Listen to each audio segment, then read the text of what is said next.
Hello everyone, welcome to English academy. English academy की इस video में आज हम 8वीं क्लास की जो बिहेव बुक है, हनीड्यू बुक है, उसका लेसन 3 करेंगे। इससे पहले मैं 2 लेसन करवा चुका हूं, आप उनको भी ज़रूर प्लेलिस्ट के अंदर देख सकते हैं। इस लेसन के अंदर है ना, ये जो लेसन है, ग्लिम्स का मतलब होता है झलक, दृष्टि, यानी अतीत के बारे में बताया गया है। 1757 से लेकर के 1857 तक की जो हिस्ट्री है, 100 साल का जो इतिहास है, इस लेसन में मोटे मोटे तौर पर बताया गया है। तो ये जो पूरा का पूरा लेसन है ना, एक कॉमिक्स टाइप में आप देख सकते हो, ऐसे जैसे चित्र दिए हुए हैं, फिर थोड़ा सा दे रखा है, ठीक है। तो इसकी स्टोरी मुझे लगता नहीं कि आपको बतानी चाहिए, इसके हम सीधे डायरेक्ट क्वेश्चन कर लेते हैं। तो इसके अंदर बस अलग अलग इवेंट दिखा रखी हैं, बस एक बार आपको थोड़ा सा मोटा मोटा दिखा देता हूँ।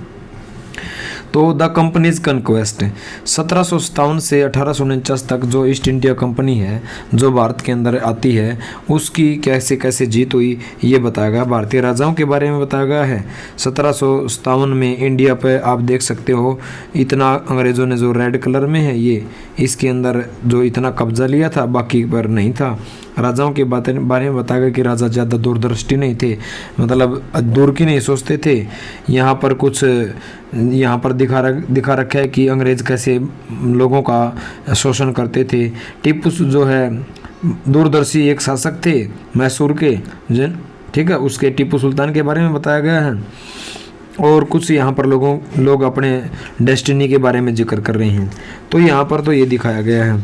और जो लेसन की शुरुआत लता मंगेशकर के गाने से शुरू होती है, ऐ मेरे वतन के लोगों जरा आँख में भर लो पानी, यहाँ से शुरू होती है। फिर उसके बाद है ना, अंग्रेजी शासन दिखाया गया। 1765 से लेकर के 1836 तक ब्रिटिश रूल के बारे में बताया गया है।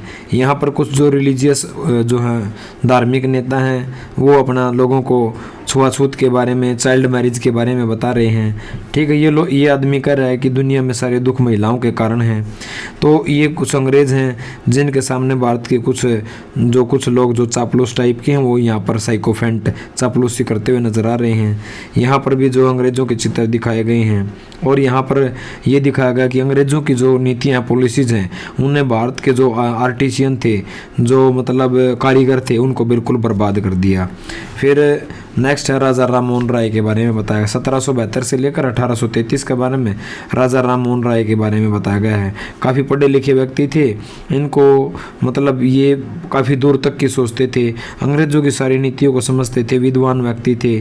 उन्होंने सोसाइटी के अंदर काफ़ी रिफॉर्म किए। सुपरस्टिशंस जो अंधविश्वास जो थे, उनको उन्होंने कहा कि इनको ख़त्म कर देना चाहिए। फिर ये बताते हैं, यहाँ पर ये व्यक्ति बता रहा है कि जो है गाय होती है, काउज, उसका दूध का रंग जो है, गायें अलग अलग प्रकार की होती हैं लेकिन दूध का रंग सेम होता है। उसी तरह बताता है कि जो अलग अलग टीचर्स होते हैं, उनका ओपिनियन अलग अलग होता है, लेकिन उनका जो सारे के सारे जो धर्म है, उनका सारे एक होता है। यहाँ पर ये बताया गया है। फिर यहाँ पर ये जो है राजा राम मोहन राय लोगों को ज्ञान दे रहे हैं, बता रहे हैं कि हमें साइंस की स्टडी करनी चाहिए, साइंटिफिक टेम्परामेंट को हमने जो है अपनाना चाहिए, धार्मिक चीज़ों में जो है अंधविश्वास में ज़्यादा रुचि नहीं रखनी चाहिए। उसके बाद ये व्यक्ति कह रहा है कि जो भी भारतीय है ना, समुद्र को क्रॉस करेगा, उसका धर्म भ्रष्ट हो जाएगा। यहाँ पर इस तरह की जो है एक संकीर्ण मानसिकता को दिखाया गया है यहाँ पर, ठीक है। नेक्स्ट के अंदर ये दिखाया गया दमन ऑपरेशन। 1765 से लेकर 1835 तक अंग्रेजों ने किस तरह भारतीयों का शोषण किया, ऑपरेशन दमन किया, कैसे दबा कर रखा, उनको जेलों के अंदर बंद कर दिया। एक रेगुलेशन 3 नाम का एक अधिनियम, एक कानून बना दिया, जिसके अंदर किसी भी भारतीय को बिना किसी ट्रायल के, मुकदमे के अंदर जेल के अंदर डाला जा सकता था, ठीक है। और जो ब्रिटिश अधिकारी थे, ये बड़ी बड़ी सैलरी लेते थे, उनके मुकाबले भारतीय जो हैं उनको कम सैलरी मिलती थी। यहाँ पर 1829 में ब्रिटेन जो एक्सपोर्ट करता था सामान, लगभग 1829 तक 7 जो है करोड़ तक का रुपए का इन्होंने अपना जो सामान है वो एक्सपोर्ट कर दिया था इंडिया से। फिर गवर्नर जनरल विलियम बेंटिक के बारे में बताया गया है यहाँ पर, ठीक। नेक्स्ट है 1835 से 1856 तक लोगों के अंदर डिससेटिस्फेक्शन फैल जाता है, असंतोष की भावना फैल जाती है। तो यहाँ पर ये बताया गया है कि इंडिया के अंदर जो एजुकेशन थी वो Farsi, education in India was in Persian, कहता है कि पर्शियन भाषा में होनी चाहिए। उस समय पर्शियन फारसी भाषा थी, संस्कृत भाषा थी।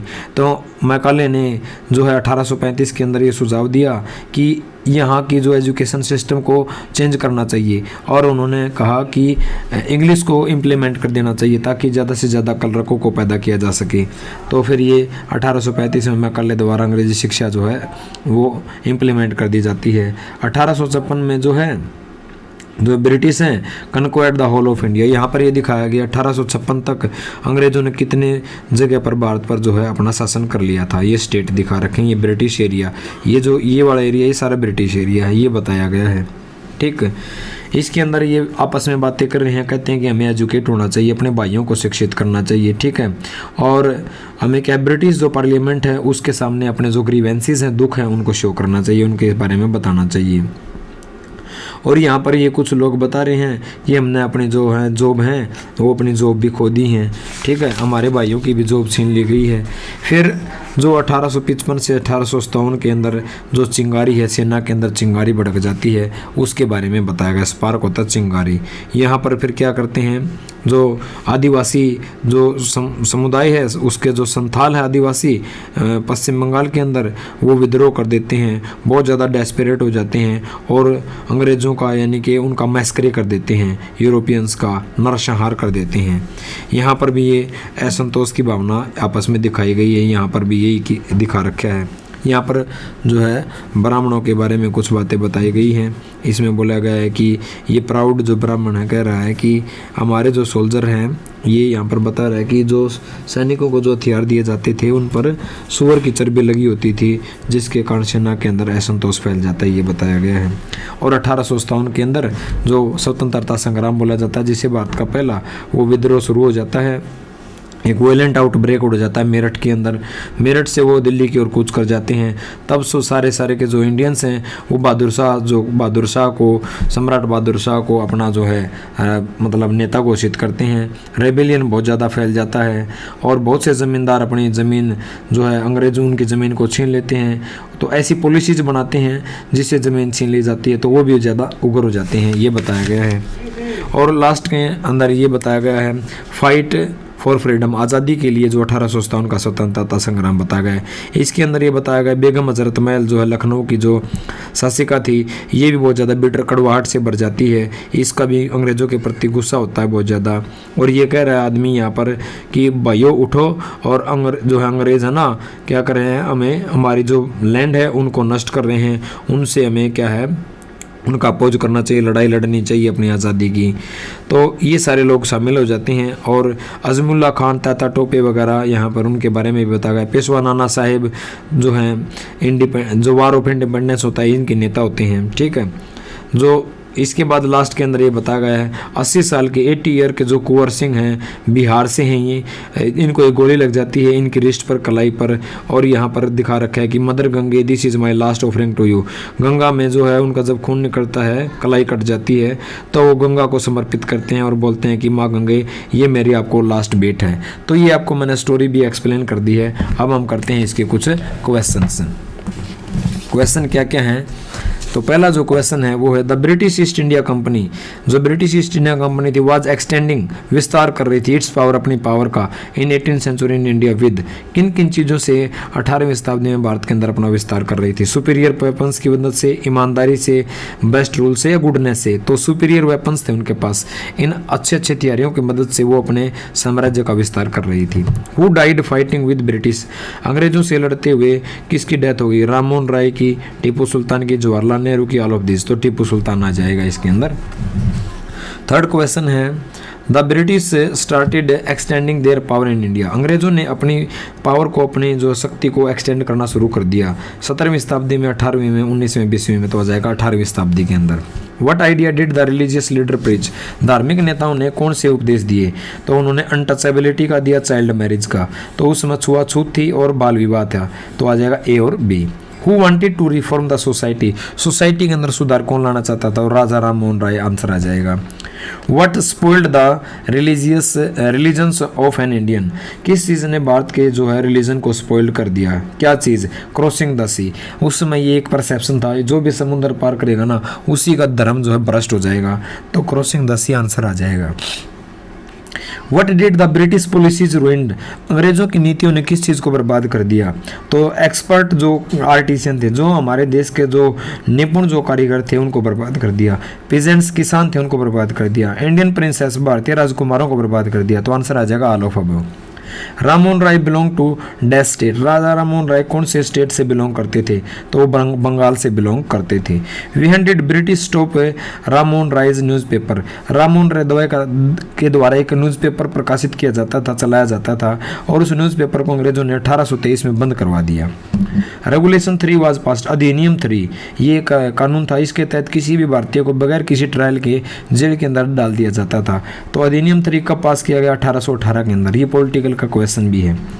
English language was introduced in India by, Bharat में जो अंग्रेजी शिक्षा 1835 में लॉर्ड मैकाले के द्वारा शुरू की गई। Dash by the British had conquered the whole of India, कब अंग्रेजों ने पूरे भारत को कन्क्वर कर लिया, विक्ट्री कर ली, जीत कर लिया। 1856 तक आपने मानचित्र के अंदर देखा था, मैंने एक बुक में दिखाया था, तो लगभग 1856 तक उन्होंने पूरे भारत को कन्क्वर कर ला, यानी कि जीत लेना। The Santhal revolt started from which state, Santhal जो विद्रोह था ये कौन से स्टेट से शुरू हुआ, बंगाल से, तो आंसर आ जाएगा बंगाल। नेक्स्ट क्वेश्चन है हमारा, the Santhal revolt broke out in, Santhal जो विद्रोह था ये कब रिवोल्ट हुआ, कब ये ब्रोक आउट हुआ, तो रिवोल्ट का मतलब होता है यानी कि विद्रोह, ब्रोक आउट होता है फूट पड़ना, कब फूटा, 1855 के अंदर, 1855 में। संथाल एक जो है आदिवासी समुदाय है, ठीक है, आदिवासी जाति है। Who attacked the adjutants of his regiments and was executed, किसने अटैक किया, एजुटेंट्स ऑफ हिज रेजिमेंट, तो जो एक रेजिमेंट थी उसके जो सहायक पर किसने अटैक किया और उसकी एग्जीक्यूट कर दी, तो मंगल पांडे ने क्या कर दिया था, जो एजुटेंट था रेजिमेंट का उसको उसने क्या कर दिया था, उसको मार दिया था। The grease on the bullet, गोली के ऊपर जो एक ग्रीज लगी होती थी, was made from the fat of, किस चर्बी की बनी होती थी, तो काऊ और पिग, गाय और सुअर की चर्बी लगी होती थी बुलेट के ऊपर। उस बुलेट को छील के मुंह से फिर उसको दागा जाता था। तो इससे जो हिंदू धर्म हमारा जो रिलीजन है उससे संबंधित जो ये ठीक नहीं था, इसलिए लोग भड़क गए थे। तो सेना के अंदर भी जो है एक तरह से रिवोल्ट उत्पन्न हो गया था। Where did the revolt of 1857 start from, 1857 का जो विद्रोह कहाँ से शुरू हुआ, मेरठ से, यूपी से। One of the following who belong to Lucknow, इनमें से कौन लखनऊ से बिलोंग करता है, अजीमुल्ला खान, बेगम हजरत महल, ताता टोपे, नाना साहेब। तो जो बेगम हजरत महल हैं ये लखनऊ से बिलोंग करती थी। Who gave the offerings to his wrist, mother Gange. अब मैंने आपको दिखाया था कि जो कुंवर सिंह है 80 साल के, उनकी कलाई पर गोली लग जाती है और उसको वो मदर गंगे को भेंट कर देते हैं, तो आ जाएगा Kunwar Singh. Who led the revolt, यानी विद्रोह को किसने लीड किया, तो नाना साहिब ने किया, कुंवर सिंह ने किया, बेगम हजरत महल ने किया, तो आ जाएगा answer all of the above. Which state did Kunwar Singh belong to, Bihar से थे, ये मैंने आपको दिखाया भी था। द रिवोल्ट ऑफ 1857, 1857 का जो विद्रोह था टुक प्लेस एट, कहाँ हुआ, बरेली से भी हुआ, कानपुर से भी हुआ, इलाहाबाद से भी हुआ, तो आ जाएगा ऑल ऑफ द अबव। तो ये आ जाएगा आपके 22 के 22 मैंने क्वेश्चन कंप्लीट करवा दिए, मोस्टली इन्हीं के अंदर से पूछा जाएगा। उम्मीद करता हूँ सेशन आपको पसंद आया होगा। तो प्लीज़ आप कमेंट बॉक्स में ज़रूर बताना कि आपको वीडियो कैसे लगी, और प्लीज़ आप सब्सक्राइब ज़रूर करना, शेयर भी करना। Thank you, have a nice day, best of luck. मिलते हैं नेक्स्ट वीडियो के अंदर।